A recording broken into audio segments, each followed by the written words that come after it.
This year, in collaboration with Metal, I'm hosting a special series of literary evenings that explore a sense of place.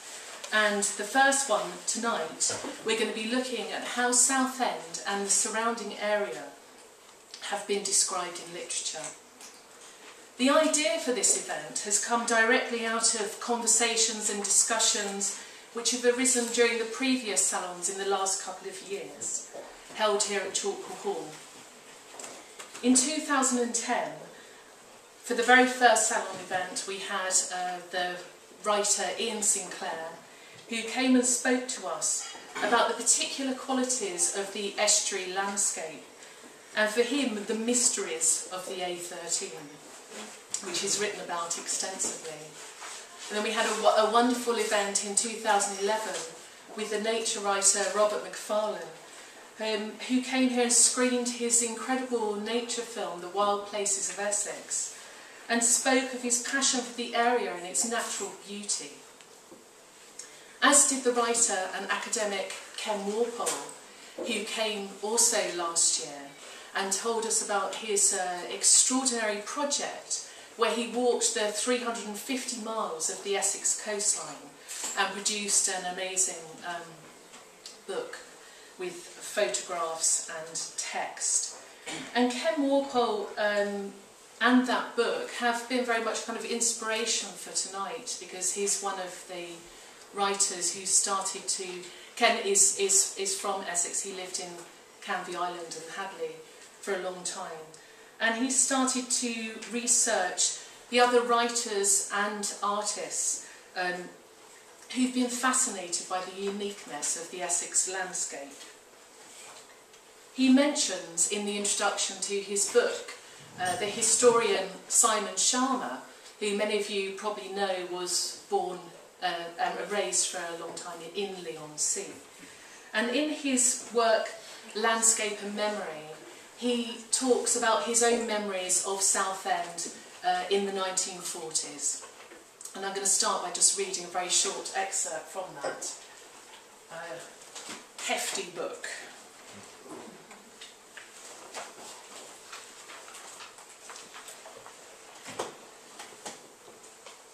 "10 miles further downstream was the gloriously lurid seaside town of Southend, developed at the end of the last century as the lungs of London. The pier was strung with coloured lights and loud with the blare of band music, crackingly amplified over the black water. The promenades were littered with flaccid, vinegar-saturated chips, and you could literally get your teeth stuck into cylinders of day-glow pink rock candy, the letters bleeding as you gnawed optimistically through the stick. And closer to home, the little port of Lee still had shrimp boats in its harbour and cockle sheds on the dock. In St Clement's were buried its fishy fathers, not merely Richard Haddock, who died in 1453, but Robert Salmon, who died in 1641, whose epitaph claimed he was the restorer of English navigation. And beyond the sheds, grimy sand littered with discarded mussel shells and hard strings of black blistered seaweed stretched down to the grey water.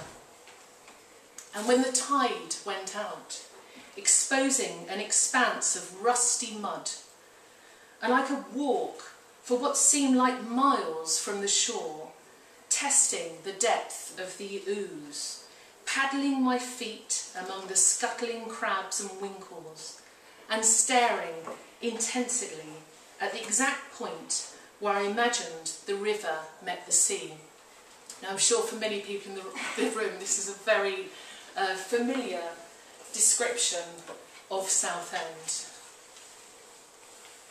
The landscape of Essex, Southend and the estuary have been well described in non-fiction by many of the writers I've mentioned before, along with others, including the mysterious Essex librarian that Robert Macfarlane talked about, J.A. Baker, with his cult classic of English nature writing published in 1967, The Peregrine, which defines the territorial confines of an unnamed estuary in Essex.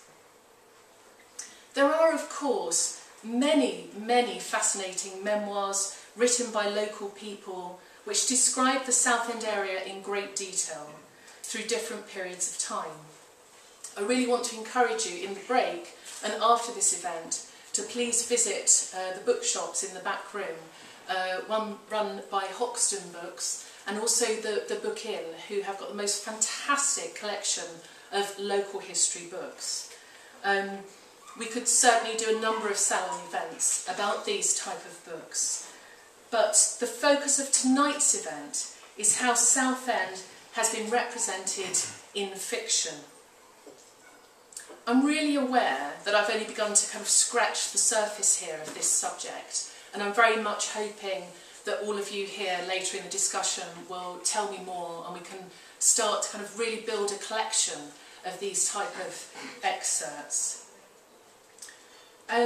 Through my own researches, the depictions of Southend I've come across seem to roughly fall into 4 different categories.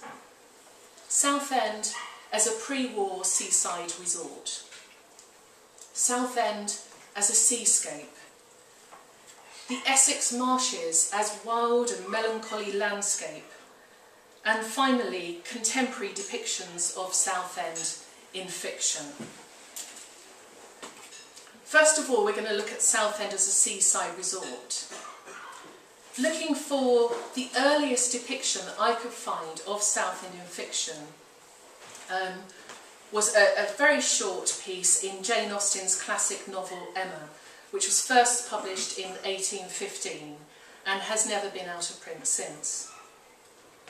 There's no evidence that Jane Austen actually visited Southend, but she would have heard about the place because her brother did rent a house here for a period of time in 1813. We hear about Southend in Emma in chapter 12, when Emma's father, Mr. Woodhouse, talks in pretty disparaging terms about Emma's visit to Southend. When she first mentions that she'd been to the town, her father replies, "There is no end of the sad consequences of you going to Southend. It does not bear talking of." He calls Southend an unhealthy place with bad air. Emma defends the town and said, "The trip did the children a great deal of good. We all had our health perfectly well there, never found the least inconvenience from the mud, and Mr. Wingfield says it is entirely a mistake to suppose the place unhealthy. And I'm sure he may be depended on, for he thoroughly understands the nature of air, and his own brother and family have been there repeatedly." Her father argues that she should have gone to Cromer instead, which he believed to have the purest air of all the sea-bathing places. "But my dear sir," responds Emma, "the difference of the journey.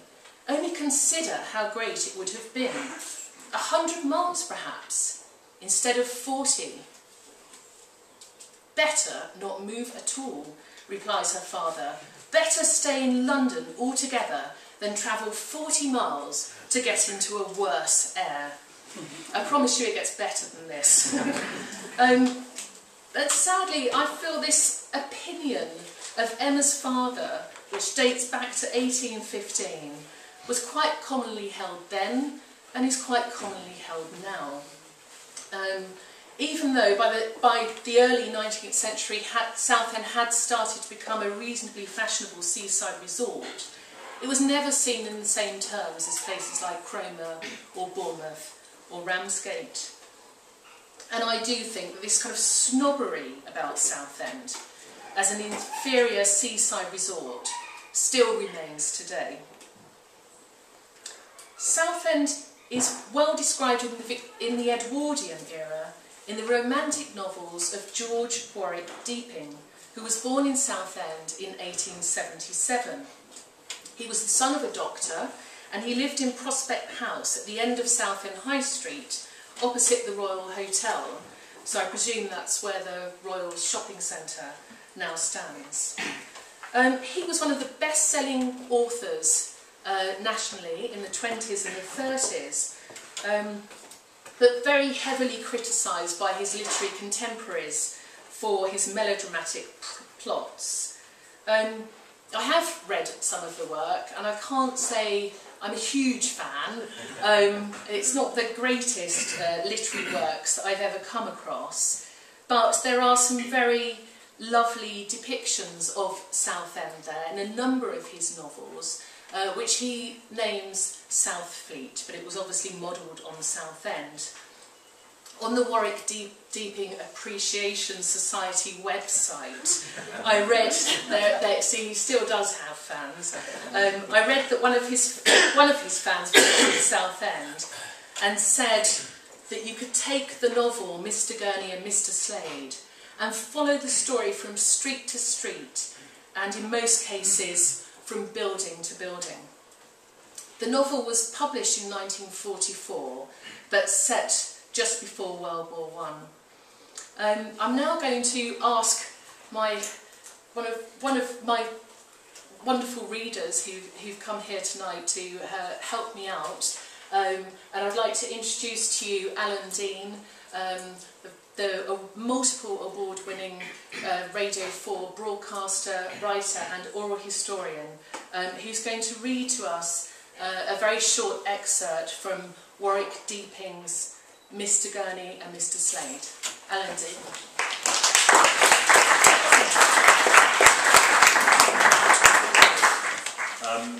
Mr. Gurney and Mr. Slade, Warwick Deeping. This book is an original 1944 war production economy standard edition. I don't think it lasted many years after the war, but we have retrieved a copy for you.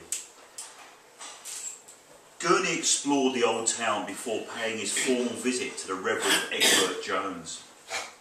The old town was somehow Alf and Bill and Bert. Here were old-fashioned lodging houses and tea gardens, roistering pubs, watermen in blue jerseys, a black jetty which suggested that Southfleet's famous pier had dropped a pup, rival pleasure yachts, the Skylark and the Conqueror, referred to by some as sixpenny sickers. The title was in, the tide was in, and Gurney was not presented with a picture of a mile of mud, but mud that was washed twice daily by the insurgent sea.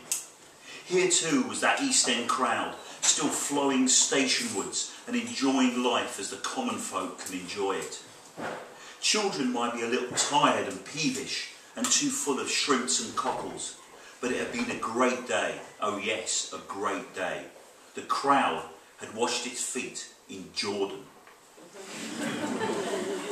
Thank you, Alan. Very much. It's a reoccurring theme in this kind of pre-war fiction of Southend as a day tripper destination, particularly for EastEnders. In the novel, the main character talks about being on the train from Fenchurch Street, which is ram full in August of London's East End, pouring forth for its yearly sousing in the sea. There's one particular book that I've been studying that's really inspired this evening's event, and it's a recently republished novel by Simon Blumenfeld called Jew Boy, predominantly set in the East End of the 1930s, the Jewish East End, and it's an absolutely wonderful book, which we do have copies of here in the bookshop. And in this book there's a whole chapter dedicated to the two main characters, a Jewish tailor and his Gentile waitress girlfriend, who save up for an entire year for the treat of their lives, a day trip to Southend-on-Sea. And it's a really remarkable piece of writing that very beautifully describes how exciting that was for people at the time, and also what Southend was like for day trippers in 1935 when the book was published. So again, we're very lucky to have Alan Dean, who's going to read to us from this extraordinary chapter from Simon Blumenfeld's Jew Boy. Just before I start to read this chapter, chapter 23, that what Rachel was saying is so significant, and also, of course, we take it for granted day trips like that, but for the people in this book, of course, just a day trip alone was a very big event. Most of the people, we would have worked very, very long hours for little pay, which meant leisure time was a rarity, and particularly privacy as well, the idea of being somewhere away from family and friends, living in multiple occupancy tenements. So of course something like this is very significant. Jew Boy by Simon Blumenfeld from 1935. Her first whole Saturday off they decided to spend at Southend. At the beginning, when he suggested it, she didn't want to go. She said it would cost too much, but when she saw how Alec was longing for a day by the sea, she gave up her original idea of a bus ride to Hadley Woods. They started out early in the morning for the terminus at Fenchurch Street. Alec booked 2 cheap day tickets and he waited for the train at the platform amongst a crowd of other excursionists. At last it steamed in, and even before it stopped, the crowd made a rush for the carriages. Alec secured 2 seats in a non-smoker and they sat happily opposite each other. The train moved off, grunting and squeaking till it cleared the station. It stopped at 2 or 3 more London stations, picking up passengers who squeezed miraculously into the compartments until the train was chock full. Then it belched steadily towards the open country. Alec glanced through his newspaper. There was nothing very interesting in it. He passed it to Olive and looked out the window. Dagenham, the drabbest part of Essex, a scraggy county at best. It seemed to be full of rubbish dumps, and this is where they'd shot those poor families from the Bethnal Green slum clearance. Still, dreary as it might be, it was 10,000 times healthier than those old disease-ridden homes in stinking Bethnal Green back streets. The authorities had neglected only one thing. They had admitted to move the factories and workshops to Dagenham as well. Extra rents and fare money getting up to town took a good slice from the men's wages, and it meant also getting up an hour earlier in the morning and coming home an hour later in the evening. Dagenham's fresh air wasn't much of a compensation for the loss of 2 hours a day, and the liveliness and the friendliness of the East End, especially when the money needed for food had to go in fares. Langdon, stretches of mud. Benfleet, changed for Canvey Island, tiny yachts sagging lazily on the water. Lee, Southend at last. Southend. Alec got up and stretched his legs. On the platform, families were collecting their baggage. Excited kids with wooden shovels and rubber pails ran whooping up and down while harassed parents were turning out their pockets, searching for tickets. The porters waited patiently at the gates, joking with the sweating passengers. Once over the railway bridge and in the street leading down to the front, things looked different right away. Clean cut. This was the seaside, all right. Alec breathed in the keen, salty air. Ah, this was great. Taking a good stock, Alec, he said to himself. Lord knows when he'll be able to come here again. He was silent for a few minutes, breathing deeply, beaming like a schoolboy. He hadn't felt so fit and well for a long time. He turned to Olive. Isn't this gorgeous, he said. She nodded but couldn't help thinking of the money they would spend. Seasides made you forget things. Money went like water. She'd make him go easy, or they would be short next week. They walked down the front a little way, then slowly along the pier, the full length to the pierhead. Olive wondered why people were so snobbish about Southend. Someone had once said to her, it isn't a seaside, it's a puddle. But a couple of months back, a man had taken her to the Touquet for a couple of days, and except for the sand, Southend was just as pretty and twice as lively. On the top deck, they drew a couple of chairs to the rail and sat down contentedly, staring across the sea to the liners anchored in the distance. A band played lazily somewhere below. Alec didn't even trouble to listen. The wind rushed pleasantly against their faces, the tingle of the salt pricking the skin. Olive felt she could sit there like that all day, just sit there and rest her feet. If there was a heaven, it must be a place something like this, where you could lounge about in deck chairs and do nothing for hours and hours and hours. They had dinner in a little Italian restaurant in the town. First they each had a glass of beer in a pub. Alex said it felt like it would give them an appetite, but the way they both felt they could have managed quite well without.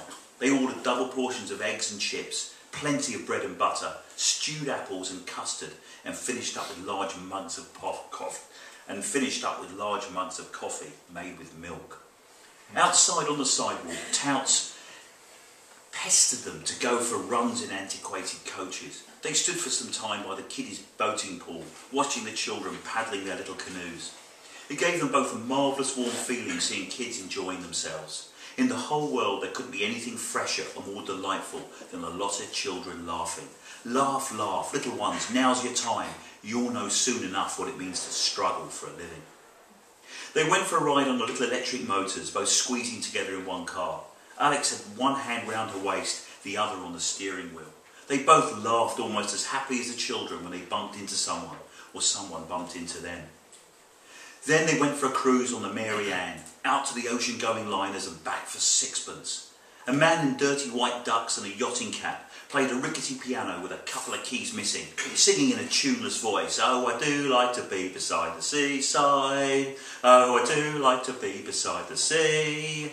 The little boat chugged steadily towards the big ships. The captain bent over the engine, caressing the pistons with a dirty oil rag, straightening himself, moving the wheel a fraction, bending over the engine again and dripping an oil can. The big ship came nearer. They could see the Roman numerals plainly painted on its stern. The girl caught Alex's arm and pointed out a couple of Lascar seamen leaning over the side. She waved to them. "Ooh!" A glint of white teeth and a tired salute came back. The sad seamen watched the little boat round the ship and bent their heads to the water again. "Haven't you ever wanted to be a sailor?" asked Olive. Alex shook his head. "No. I think if I were a man, that's what I would go in for. To travel about, to see the world, strange countries, strange people. It must be a marvellous life." Her eyes were shining, glowing with the romance of the sea. "It's work," Alex broke in dryly. "Damn hard work, all that, and lousy pay." He wondered if Olive had ever seen crowds of coloured men down the lane, straight from the docks to Petticoat Lane and going back to their hostels loaded with old frock coats and ladies' shoes and Victorian Norfolk jackets. He'd often watched them when he was a youngster with the other kids. It was a great game following them out in the market. Every batch they would greet him with a salute, and "Salam, Johnny, salam," and the Lascars would gravely answer back, "Salam." Then the boys would say some filthy words in Yiddish, and the sailors would open their gentle, dark-flecked deer's eyes, smile uncomprehendingly, show their beautiful teeth, shrug their shoulders, and pass on. Then they would call after them, "Hey Johnny, jigger jigger fourpence," picked up from the Lord knows where, and run away. Nobody had any idea what jigger jigger fourpence meant, if it meant anything at all, but they would always shout that after them and run away. And then, at some junk stall, a seaman would pick up a tattered mackintosh and ask, "How much?" "6 shillings. The storekeeper knew his customers. The seaman would throw it down, pick it up again. "How much?" "4 shillings. 4 pennies? He would spread his fingers in the air. 4 pennies? 4 shillings. 6 pennies? All right, 3 shillings. And an excited consultation with other Lascars, huddled together like a rugby scrum. The spokesman would give him his final offer. 9pence? Go away. The stallholder would fling down the garment in disgust, and the Lascars would move off. Suddenly he'd run after them and pull them back to the stall and wrap up the mackintosh in a sheet of newspaper. "All right, give me your money. You got the biggest bargain in the market. Anything else you want? Shoes? Hats?" More head shaking. "No, not now."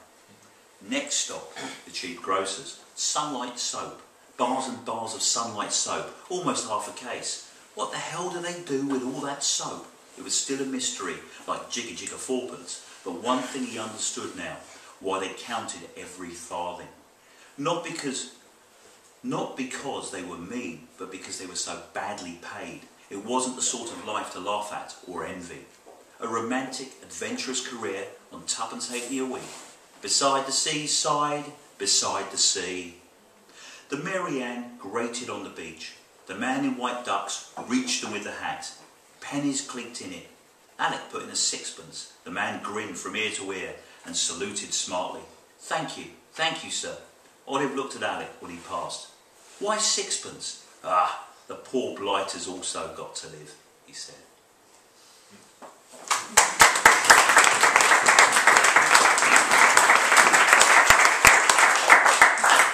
Many, many thanks, Alan Dean. You can understand from that why we're always hearing Alan's wonderful voice on Radio 4. Such a great storyteller, and it's just a reminder of how nice it is to be read to as well. So moving on from this idea of Southend as a kind of day tripper destination, I now want to talk about Southend as a kind of as a seascape, as a place where the estuary leads out to the wider world, and how that's been depicted in fiction.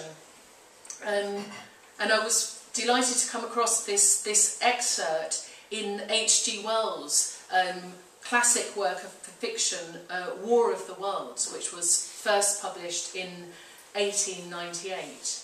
It was his first novel, and it was a huge bestseller at the time, and one of the very earliest works of fiction to depict a conflict between humans and aliens. And it's since been adapted into film, theatre, a musical, and continues to be a best-selling book.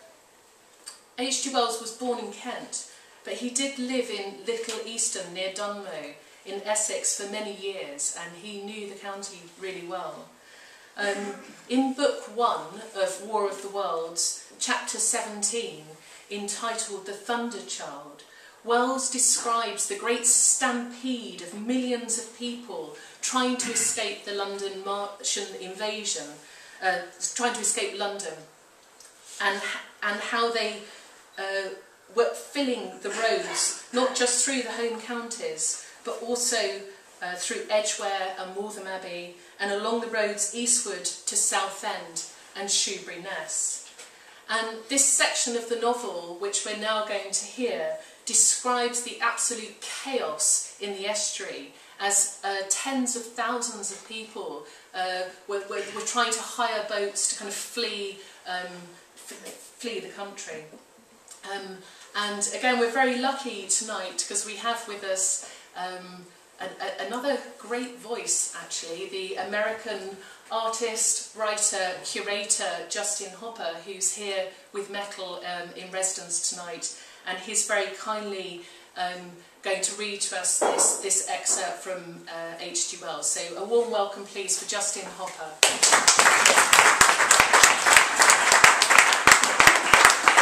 So I think that Alan was quite rightly pointing out how large this book looms in the American imagination, but I also think that Rachel just asked me to read it because I talk funny. For after the sailors could no longer come up the Thames, they came on to the Essex coast, to Harwich and Walton and Clacton, and afterwards to Foulness and Shoebury, to bring off the people. They lay in a huge sickle-shaped curve that vanished into mist at last towards the Naze. Close inshore was a multitude of fishing smacks, English, Scotch, French, Dutch, and Swedish. Steam launches from the Thames, yachts, electric boats, and beyond were ships of large burden, a multitude of filthy colliers, trim merchantmen, cattle ships, passenger boats, petroleum tanks, ocean tramps, an old white transport even, neat white and grey liners from Southampton and Hamburg. And along the blue coast, across the black water, my brother could make out dimly a dense swarm of boats chaffering with the people on the beach, a swarm which also extended up the black water almost to Malden. About a couple of miles out lay an ironclad, very low in the water, almost, to my brother's perception, like a waterlogged ship. This was the ram Thunderchild.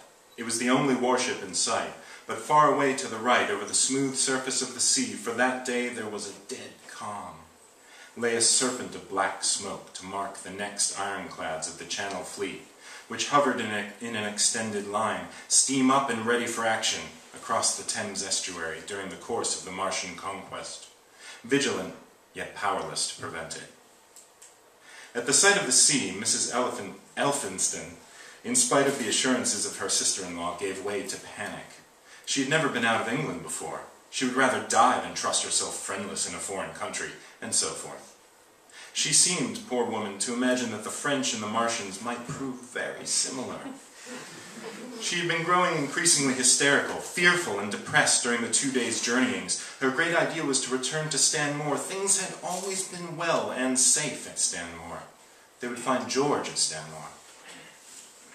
It was with the greatest difficulty they could get her down to the beach, where presently my brother succeeded in attracting the attention of some men on a paddle steamer from the Thames. They sent a boat and drove a bargain for £36 for the three. The steamer was going, these men said, to Ostend. It was about 2 o'clock when my brother, having paid their fares at the gangway, found himself safely aboard the steamboat with his charges. There was food aboard, albeit at exorbitant prices, and the three of them contrived to eat a meal on one of the seats forward. There were already a couple of score of passengers aboard, some of whom had expended their last money in securing a passage, but the captain lay off the Blackwater until 5 in the afternoon, picking up passengers until the seated decks were even dangerously crowded. He would probably have remained longer had it not been for the sound of guns that began about that hour in the south. And as if in answer, the ironclad Seaward fired a small gun and hoisted a string of flags. A jet of smoke sprang out of her funnels. Some of the passengers were of the opinion that this firing came from Shoeburyness, until it was noticed that it was growing louder. At the same time, far away in the southeast, the masts and upper works of 3 ironclads rose one after the other out of the sea, beneath clouds of black smoke. But my brother's attention speedily reverted to the distant firing in the south. He fancied he saw a column of smoke rising out of the distant grey haze. The little steamer was already flapping her way eastward of the big crescent of shipping, and the low Essex coast was growing blue and hazy, when a Martian appeared, small and faint, in the remote distance, advancing along the muddy coast from the direction of Foulness. At that, the captain on the bridge swore at the top of his voice with fear and anger at his own delay, and the paddles seemed infected with his terror. Every soul aboard stood at the bulwarks or on the seats of the steamer and stared at that distant shape, higher than the trees or church towers inland, and advancing with a leisurely parody of a human stride. It was the first Martian my brother had seen, and he stood more amazed than terrified, watching this Titan advancing deliberately towards the shipping, wading farther and farther into the water as the coast fell away.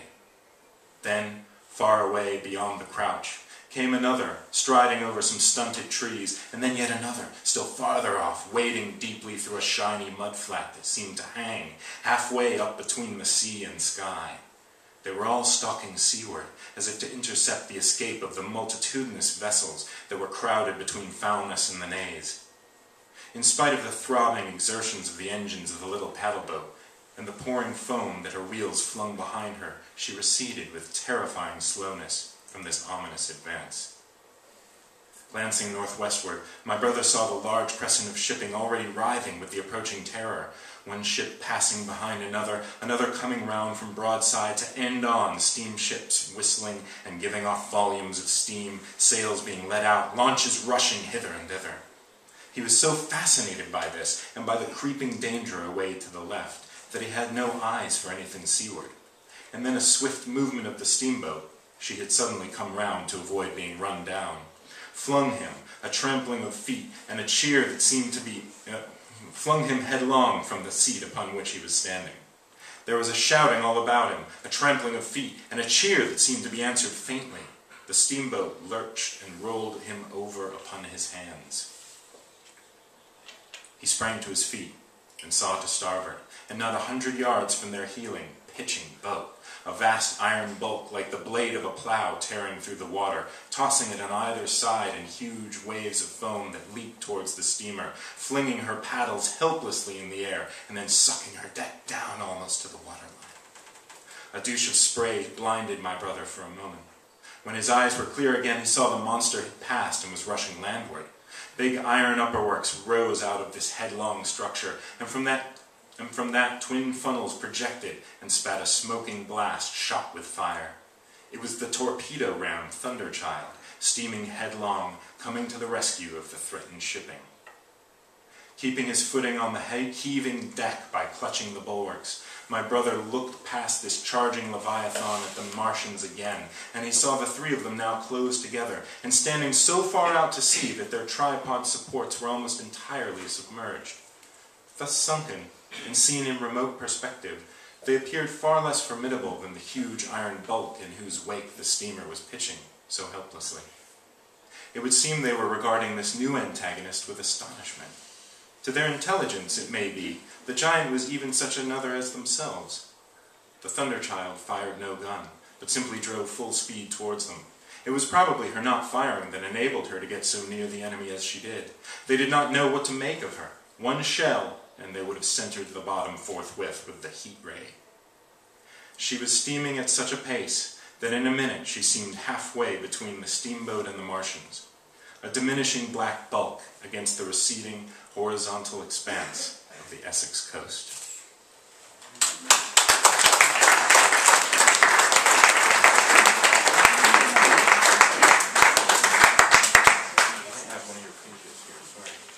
Justin, that was awesome.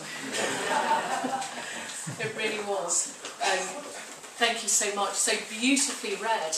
And I hope it will inspire any of you who haven't read H.G. Wells' War of the Worlds to read it. What a fantastic piece of fiction. And for most of us here, it's so visual, it's cinematic. You can really imagine this happening on that kind of furthermost point of the Essex coastline of Foulness and Shoeburyness, a kind of contested space, the place where the estuary meets the North Sea, a place that people escape from, and a kind of defensive line as well that's a place of invasion. This same spot is also mentioned in the next book I'm going to talk about briefly here, Bernard Cromwell's historical novel, The Burning Land, which was published in 2009 and set in the 9th century. And it tells the fictional story of Harold Bloodhair, a savage Viking warrior who settles in Essex. And at the excerpt I'm going to read, he talks about taking his ship out of the estuary and into the North Sea.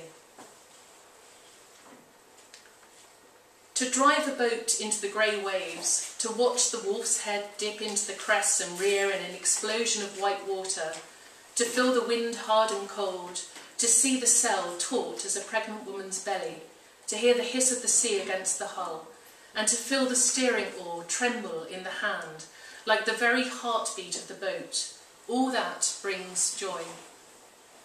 For 5 years, I had not taken a ship beyond the wide waters of the Thames estuary.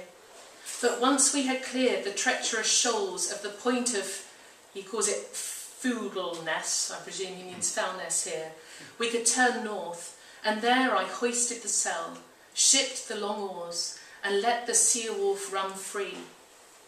Now we went northwards into the wider ocean, into the angry, wind-whipped, ship-killing sea, and the coast of East Anglia lay low and dull on our left, and the grey sea ran into the grey sky to our right, while ahead of me all was unknown. Later on in this novel, he talks about riding by horse north, past the drab marshes that edged the Thames. This was East Anglian territory, but there were no great estates close to London. There had once been halls and busy villages, but the frequent raids and counter-raids had left the halls in ashes and the villages in terror. And the Danish king of East Anglia was supposedly a Christian and had signed a peace treaty with Alfred, agreeing that the Danes would stay away both from Mercia and Wessex. So again, just kind of thinking of this landscape as a kind of contested space, but also what interested me here was the way that he was talking about the drab and the sparse Essex marshes. Is everyone okay for me to carry on for a bit? Would you like to take a break? Carry on. Yeah? Yeah? Is anyone too hot and needs a window open? No? Just checking. Okay. So, yes, so to talk about the drab Essex marshes, which are used in a setting for so many works of fiction, prose, poetry and song, And during the research for this, I've been really excited to find about a writer I've never heard of before, some of you here may well have, called the Reverend S. Baring Gould. Yes? Excellent. He was the Reverend of East Mersey from 1871 to 1881. He was an extraordinary individual. He was a theologist. He was a hymn writer who wrote probably our best known hymn, Onward Christian Soldiers. He was an archaeologist. He was a historian. He was a collector of folk stories who published a book in 1865 about werewolves. And he was also a very well-regarded novelist. And in 1880, he published a sensational novel called Mehelah, A Story of the Salt Marshes, which is a dark tale of a gypsy girl called Mehelah, set in Mersey Island on the bleak mud flats. It's a tale filled with suppressed longing. Don't forget we're talking about Vicar here. A real blockbusting book at the time of its publication. A very dark tale of love and anguish that was compared to Wuthering Heights. And the book opens with a very evocative description of Mersey Island, and I just want to read a little excerpt to you here. Between the mouths of the Blackwater and the Colne, on the east coast of Essex, lies an extensive marshy tract, veined and freckled in every part with water. At high tide, the appearance is that of a vast surface of sargasso weed floating on the sea, with rents and patches of shining water, traversing and dappling it in all directions. The creeks, some of considerable length and breadth, extend many miles inland, and are arteries whence branches out a fibrous tissue of smaller channels, flushed with water twice in the 24 hours. At noontide, and especially at the equinoxes, the sea asserts its royalty over this vast region and overflows the whole, leaving standing out of the flood only the long island of Mersey and the lesser islet called the Ray.